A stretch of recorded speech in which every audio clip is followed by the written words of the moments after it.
South India shopping mall, the wedding మంత్ర, సరికొత్త wedding collection, south India shopping mall.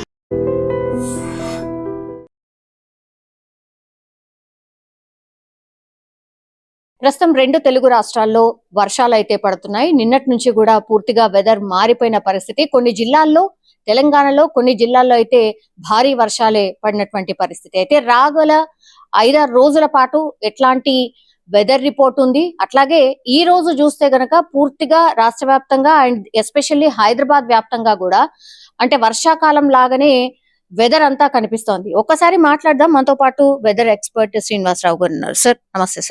Sir చూస్తే almost ఇక వర్షాకాలం వచ్చేసిందా అనిపిస్తోంది. సార్ వెదర్ రిపోర్ట్ ఏం చెప్తోంది సార్? మనకి ఈ సీజన్లో యాక్చువల్లీ మేలో ఉండే హైయెస్ట్ టెంపరేచర్స్ ఉండే మే నెలలో మనకి ఫ్రీక్వెంట్గా ఉపరితల ఆవర్తనాలు కానీ లేకపోతే ద్రోణులు కానీ తెలంగాణకి చాలా క్లోజ్గా వరుసగా రావడం వల్ల మనకి వర్షపాతం బాగా క్యుములోనింబస్ మేఘాలు ఏర్పడి బాగా వర్షపాతం పడుతుండటంతో టెంపరేచర్లు బాగా తగ్గిపోయి నార్మల్ మే నెల టెంపరేచర్ల కంటే 4 నుంచి 5 డిగ్రీల వరకు తక్కువగా నమోదవడం జరుగుతుంది. ప్రస్తుతం గత 2 రోజుల నుంచి పడుతున్న వర్షాలు ఇప్పుడు కంటిన్యూ అవుతున్న వర్షాలకి కారణం ఏంటంటే మనకి తూర్పు అరేబియన్ సముద్రం మనకి కొంకణ్ గోవా తీరం సమీపంలో ఒక అల్పపీడనం అనేది ఏర్పడింది ఒక 2 రోజుల క్రితం. అది రాగల 12 గంటల్లో ఇంకా బలపడి ఈ తర్వాత 36 గంటల్లో ఇది వాయుగుండంగా కూడా మారే అవకాశం ఉంది. అక్కడి నుంచి మన కోస్తా ఆంధ్ర తీరానికి ఒక ద్రోణి ఒకటి కూడా ఏర్పడింది. అంటే మనకి ఇటు వెస్ట్ కోస్ట్ ఆఫ్ ఇండియా నుంచి ఈస్ట్ కోస్ట్ ఆఫ్ ఇండియాకి ఒక ద్రోణి ఏర్పడింది. దీనివల్ల ఏమవుతుందంటే వెస్ట్ కోస్ట్లో ఏర్పడిన యొక్క అల్పపీడనం దగ్గర నుంచి మాయిశ్చర్ అంతా కూడా ల్యాండ్ భాగం మీదకి రావడం జరుగుతుంది. సో మనకి ఈ మహారాష్ట్ర మనకు ఆనుకున్న రాష్ట్రాలు మహారాష్ట్ర, ఇటు కర్ణాటక, అలాగే తెలంగాణ, ఆంధ్రప్రదేశ్ ఈ రాష్ట్రాలన్నింటిలో కూడా వర్షాలు పడుతున్నాయి. తెలంగాణలో కూడా రాగల 5 రోజుల్లో వర్షాలు పడతాయి. ఈ రోజు రేపు భారీ వర్షాలకు కూడా ఛాన్స్ ఉంది. సో కొన్ని జిల్లాలకి భారీ వర్షాలకి ఎల్లో అలర్ట్ కూడా జారీ చేయడం జరిగింది.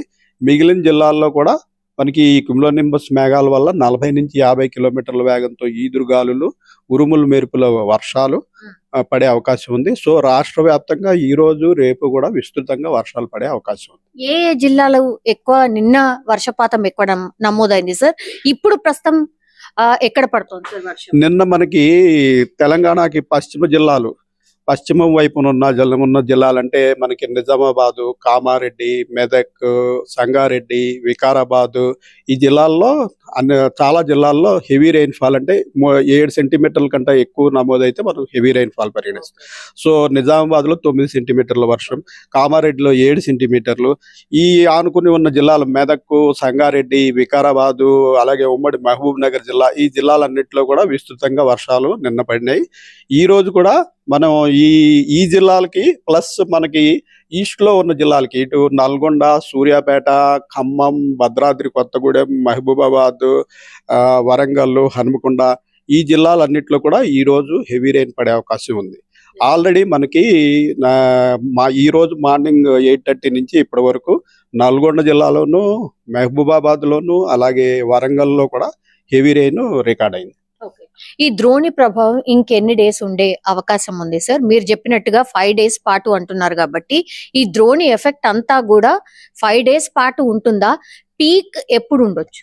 ఈ ద్రోణి ప్రభావం ఈ రోజు రేపు అయితే ఖచ్చితంగా ఉంటుందండి. అయితే రేపు మనకి ఆ అరేబియన్ సముద్రంలో ఉన్నటువంటి అల్పపీడనం పరిస్థితి అది ఇంకా ఉధృతమైందా, ఏ దిక్కులో ప్రయాణిస్తోంది, దాని నుంచి ఇక్కడికి ఈ ద్రోణి కంటిన్యూ అవుతుందా లేదా అన్న పరిస్థితి మనం రేపు అంచనా వేయగలుగుతాం. ఈ ప్రస్తుత పరిస్థితుల్లో అయితే ఈ రోజు రేపు కూడా వర్షాలు బాగానే ఉండే అవకాశం ఉంది. ప్రస్తుతం ఉన్న అంచనా ప్రకారం ఏంటంటే ఈ రోజు రేపు వర్షాలు విస్తృతంగా పడి ఎల్లుండి కొద్దిగా తగ్గి ఆ తర్వాత మళ్ళీ పెరిగే అవకాశం కనిపిస్తుంది. ఇప్పుడు ముంబై కావచ్చు, లేదంటే బెంగళూరు కావచ్చు, హెవీ రెయిన్ఫాల్ ఉంది సార్. చాలా చోట్లనైతే అంటే మునిగిపోయాయి, అంటే ఇళ్లు మునిగిపోయాయి, పడవలు వేసుకొని తిరగాల్సిన సిచ్యువేషన్ ఉంది సార్. గతంలో కూడా మనం ఎక్స్పీరియన్స్ చేసినాం. నిజంగా తెలంగాణలో కూడా అట్లాంటి పరిస్థితి ఏమైనా క్రియేట్ అయ్యే అవకాశం ఉందా? అంత భారీ వర్షాలు పడొచ్చా? ఇప్పుడు నేను చెప్పిన అరేబియన్ సముద్రంలో ఉన్నటువంటి అల్పపీడనంకి దగ్గరగా ఉన్న స్టేట్స్ అంటే ఇప్పుడు మన మహారాష్ట్ర కానీ, కర్ణాటక కానీ, ఇటు గోవా కానీ వాటికి తీవ్రత ఎక్కువ ఉంటుందండి. ఆ రాష్ట్రాల్లో మనకి భారీ వర్షాలు, అత్యంత భారీ వర్షాలు కూడా నమోదయ్యాయి. ఇంకా మరొక 24 గంటల పాటు నమోదయ్యే అవకాశం అక్కడ ఉంటుంది. మనకి ఆ స్థాయిలో తీవ్రత అయితే ఉండదు. మనకి భారీ వర్షాలకి అవకాశం ఉంది. ఈ రోజు రేపు భారీ వర్షాలకు అవకాశం ఉంది. సార్, ఇంకో టాక్ ఏం నడుస్తుందంటే వర్షాకాలం ఈసారి ముందే స్టార్ట్ అయింది అనేసి కూడా ఇంకో చర్చ స్టార్ట్ అయింది సార్. నైరుతి ఋతుపవనాలు రావడానికని just first week of June generally వస్తూ ఉంటుంది సార్. ఈసారి మే చివరిలోకే వస్తోంది కాబట్టి దాని ప్రభావమే ఇది అని కూడా ఒక చర్చ ఉంది సార్. నిజమా అది? కాదండి. ఈ వర్షాలకి నైరుతి ఋతుపవనాలకి సంబంధం లేదు. నైరుతి ఋతుపవనాలు ఈ ఏడు ఒక వారం ముందుగా వస్తున్న మాట కరెక్టే, కానీ ఈ వర్షాలు మెయిన్ గా మనకి భూభాగం వేడిగా ఉన్నప్పుడు ఏర్పడే ఉపరితల ఆవర్తనాలు, అలాగే లో ప్రెషర్స్, వీటి వల్ల కలిగిన వర్షాలు తప్పించి మనకి నైరుతి ఋతుపవనాలు ఇంకా మెయిన్ ల్యాండ్ ఆఫ్ ఇండియాలోకి ఎంటర్ కాలేదు.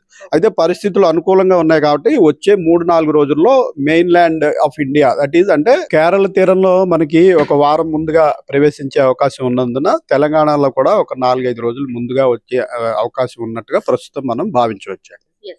సో మ్యాప్ వైజ్ గా చూస్తే సార్, ఎక్కడెక్కడ ఎంతెంత రెయిన్ ఫాల్ పడింది, అట్లాగే రాబోయే రోజుల్లో ఏ డిస్ట్రిక్ట్స్ ఎఫెక్ట్ చూపిస్తాయి అనేది కెన్ యూ జస్ట్? మనకి నిన్న చూసుకున్నట్టయితే ఇటు నిజామాబాద్, కామారెడ్డి, మెదక్, సంగారెడ్డి ఈ జిల్లాల్లోనే హెవీ రెయిన్ఫాల్ రికార్డ్ అయింది. నిజామాబాద్ లో అత్యధికంగా 9 సెంటీమీటర్లు, కామారెడ్డిలో 7 సెంటీమీటర్లు, ఈ జిల్లాలన్నింటిలో కూడా మనకి 5 నుంచి 9 సెంటీమీటర్ల వరకు వర్షపాతం నమోదైంది. ఈ రోజు ఇచ్చిన వార్నింగ్. ఈ రోజు వార్నింగ్ లో కూడా మళ్ళీ ఈ డిస్ట్రిక్ట్లన్నిటికీ కూడా మనం హెవీ రెయిన్ఫాల్ వార్నింగ్ ఇవ్వడం జరిగింది.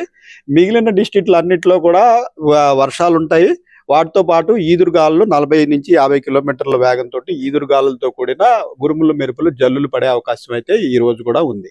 ఈ రోజు ఇప్పటి వరకు అందిన సమాచారం ప్రకారం మార్నింగ్ 8:30 నుంచి ఇప్పటి వరకు చూసుకున్నట్టయితే ఇటు నల్గొండ జిల్లాలోను, మహబూబాబాద్, అలాగే వరంగల్, హన్మకొండలో ఆల్రెడీ భారీ వర్షం అంటే 7 సెంటీమీటర్స్ అబౌవ్ ఈ రోజు ఆల్రెడీ రికార్డ్ అయినట్టుగా మనకి ఇప్పటికే సమాచారం ఉంది. హైదరాబాద్ వ్యాప్తంగా నల్లటి మేఘాలు కనిపిస్తూ ఉన్నాయి సార్. అట్లాగే వర్షం కూడా పడుతున్న పరిస్థితి ఉంది. హైదరాబాద్ లో ఎట్లా ఉండొచ్చు సార్ రాబోయే 2 రోజుల పాటు? హైదరాబాద్ లో ఈ రోజు రేపు కూడా వర్షాలు ఉంటాయండి. అయితే ఈ రోజు కొంచెం ఎక్కువగా అంటే భారీ వర్షం వరకు స్థాయి వరకు వెళ్ళదు, 5-6 సెంటీమీటర్ల వరకు ఉంటుందని ప్రస్తుతం మనం అంచనా వేస్తున్నాం. ప్రస్తుతం మన రాడార్ పిక్చర్ చూసుకున్నట్టయితే ఈ డిస్ట్రిక్ట్స్ అన్నిటిలోనూ కూడా మనం ఆల్రెడీ క్యూములోనింబస్ మేఘాలు చూస్తున్నాము. హైదరాబాద్ లో ఆల్రెడీ ఒక స్పెల్ కురిసి పైకి కొన్ని మేఘాలు జరిగిపోవడం జరిగింది, డిసిపేట్ అవ్వడం జరిగింది. మళ్ళీ ఈ ఫ్లో అనేది కంటిన్యూ అవుతుంటుంది, మరొక స్పెల్ కూడా వచ్చే అవకాశం ఉంటుంది. సో ఈ రోజు సాయంత్రం, రాత్రి కూడా హైదరాబాద్ లో 3 జిల్లాల్లో, సిటీకి సంబంధించిన 3 జిల్లాలు, మెడ్చల్, మల్కాజ్గిరి, హైదరాబాద్, రంగారెడ్డిలో కూడా మొత్తంగా వర్షం పడే అవకాశం అయితే ఉందండి. ఈ రోజు ఎక్కడైనా రెడ్ అలర్ట్ గానీ ఆ సిచ్యువేషన్ ఏమైనా ఉందా సార్? లేదండి, red alert, even orange alert కూడా మనం ఇవ్వలేదు. ఆరెంజ్ అలర్ట్ మనకి 12 సెంటీమీటర్స్ అబౌవ్ రెయిన్ అయితే 7 సెంటీమీటర్స్ అబౌవ్ రెయిన్ కి ఎల్లో అలర్ట్ ఇస్తాము. ప్రస్తుతం ఎల్లో అలర్ట్ కొనసాగుతుంది. ఆరెంజ్ అలర్ట్ 12 సెంటీమీటర్స్ దాటితే మనం ఇస్తాము. అది కూడా ప్రస్తుతం ఈ రోజు జారీ చేయలేదు. రాబోయే 5 days ఎట్లా ఉండొచ్చు సార్? ఓవరాల్ వెదర్ సిచ్యువేషన్ ఎట్లా ఉండొచ్చు? వచ్చే 5 రోజులు కూడా వర్షాలు ఉండే అవకాశం ఉందండి. ఎందుకంటే ప్రస్తుతం అక్కడ ఉన్నటువంటి అల్పపీడనం 36 గంటల్లో వాయుగుండంగా బలపడి వాయుగుండంగా మారే అవకాశం ఉంది. సో ఇప్పుడున్నటువంటి ద్రోణి అటు నుంచి అరేబియన్ సముద్రం నుంచి ఇటు బంగాళాఖాతానికి మనకి అక్రాస్ ద ల్యాండ్ ఉన్నటువంటి ద్రోణి కనుక కంటిన్యూ అయినట్టయితే ఈ వర్షాలు కూడా కంటిన్యూ అవుతాయి. సో రేపు మనం అక్కడ ఈ ద్రోణి పరిస్థితి, అక్కడ ఉన్నటువంటి అల్పపీడనం పరిస్థితి ఏ విధంగా ఉంది, ఇంటెన్సిఫై అవుతున్నాయా అన్న దాన్ని బట్టి ఫర్దర్ అంచనా మనం రావచ్చు. ప్రస్తుత అంచనా ప్రకారం అయితే ఈ 2 రోజులు వర్షాల తర్వాత 3వ రోజు కొద్దిగా తగ్గి మళ్ళీ 4-5 రోజుల్లో మళ్ళీ వర్షాలు ఉండే అవకాశం అయితే ప్రస్తుతం కనిపిస్తుంది. ఇప్పుడు ఒకవేళ ఋతుపవనాలు వచ్చిన తర్వాత ఒక స్పెల్ ఆఫ్ వర్షం పడి ఆ తర్వాత మళ్ళీ గ్యాప్ వచ్చే అవకాశం ఉంది మాన్సూన్స్ లో అనేది కూడా ఒక చర్చ నడుస్తుంది సార్. అంటే ఎర్లీగా వస్తున్నాయి కాబట్టి మళ్ళీ ఒక గ్యాప్ ఉండొచ్చు అనే చర్చ ఉంది సార్. నిజమా అది? ఎర్లీగా రావడం కాదండి, మాన్సూన్ ఫ్లో ఎప్పుడు అంతే. ఫస్ట్ స్పెల్ అయిపోయిన తర్వాత మళ్ళీ అంటే మనకి ఈ మాయిశ్చర్ అంతా మనకి భూమధ్యరేఖ దిగువ ప్రాంతమైన దక్షిణార్ధగోళం అంటే సదరన్ హెమిస్ఫియర్ నుంచి అక్కడ పసిఫిక్ మహాసముద్రం ప్రాంతంలో ఉన్నటువంటి మాయిశ్చర్ అంతా మనకి ఈ ఈక్వేటర్ దాటి మన వైపు వస్తుంటాయి. సో అది ఫస్ట్ స్పెల్ ఆఫ్ రెయిన్స్ అయిపోయిన తర్వాత జనరల్లీ ఎప్పుడైనా సరే మనకి మాన్సూన్ ముందు వచ్చిన ఏడాదిలోనూ నార్మల్ డేట్కి వచ్చిన ఏడాదిలో కూడా ఒకసారి వచ్చిన తర్వాత కొంచెం మళ్ళీ గ్యాప్ ఉంటుంది, మళ్ళీ వర్షాలు పుంజుకుంటూ ఉంటాయి. ఇది నార్మల్ ఫినామినా ప్రతి ఏడు జరుగుతూనే ఉంటుందండి. సో ఈసారి కూడా ఎక్కువ ఛాన్సెస్ అలాగే ఉంటాయి. అది ముందు వచ్చిందా వెనక వచ్చిందా అని దాని మీద ఆధారపడి ఉండదు. జనరల్ మాన్సూన్ ఫ్లో యొక్క లక్షణమే అది. సో అది ముందు వచ్చినా వెనక వచ్చినా దాని వల్ల గ్యాప్ వచ్చింది అని అనడానికి ఆస్కారం లేదండి. Thank you sir, thank you so much. So మొత్తం మీద అది రాబోయే 5 రోజుల పాటు అయితే తెలంగాణ వ్యాప్తంగా చాలా చోట్ల వర్షాలు ఉండే అవకాశం ఉంది. ఎందుకంటే మనం చూడొచ్చు ఇక్కడ ఎక్కడైతే ఎల్లో అలర్ట్ కనిపిస్తోందో ఈ జిల్లాలో మాత్రం వర్షాల ఎఫెక్ట్ రాబోయే 3-4 రోజుల పాటు ఉండే అవకాశం అయితే ఉంది. ఎందుకంటే మనం చూడొచ్చు ఈవెన్ అంటే ఈ ద్రోణి ఎఫెక్ట్ వల్ల కూడా ఏపీలో వర్షాలు పడుతున్నాయి, అట్లాగే మహారాష్ట్ర అండ్ కర్ణాటక అక్కడనైతే అత్యంత భారీ వర్షాలు కూడా పడుతున్నాయి. సో ఇంకో రేపు గడిస్తే గాని ఇది వాయుగుండంగా మారే అవకాశం ఉందా అనేటువంటిది కూడా పూర్తిగా ఒక ప్రెడిక్షన్ అయితే కనిపిస్తోంది అన్నటువంటి మాట అయితే చెప్తున్నారు. ఒకవేళ వాయుగుండంగా మారితే మాత్రం ఇంకా కొన్ని రోజుల పాటు వర్షాలు కొనసాగే అవకాశం ఉందని వాతావరణ శాఖ అధికారులు అయితే చెప్తున్న పరిస్థితి. నిజంగా ప్రస్తుతం ఉన్నటువంటి సమాజం దేనికి ప్రయారిటీ ఇస్తుంది? ఆర్థిక సంబంధాల చుట్టూ మాత్రమే తిరుగుతోంది. మళ్ళీ ఎన్నికలంగానే చాలా విరక్తి కలుగుతాం. మంచి అనిపిస్తుంది కదా, లేడీస్ కూడా ఛాలెంజింగ్ జాబ్స్ చేసినప్పుడు చాలా బాగుంటది. ట్రాఫిక్ అసిస్టెంట్స్ గా నియమించిన ట్రాన్స్జెండర్స్ అందరితో సాల్యూట్ చేయించుకుంటున్నారు. ఫుడ్ డెలివరీ ఇవ్వటానికి వెళ్ళినటువంటి డెలివరీ బాయ్ అనిల్ పై కళ్ళ ముందు పెళ్ళండి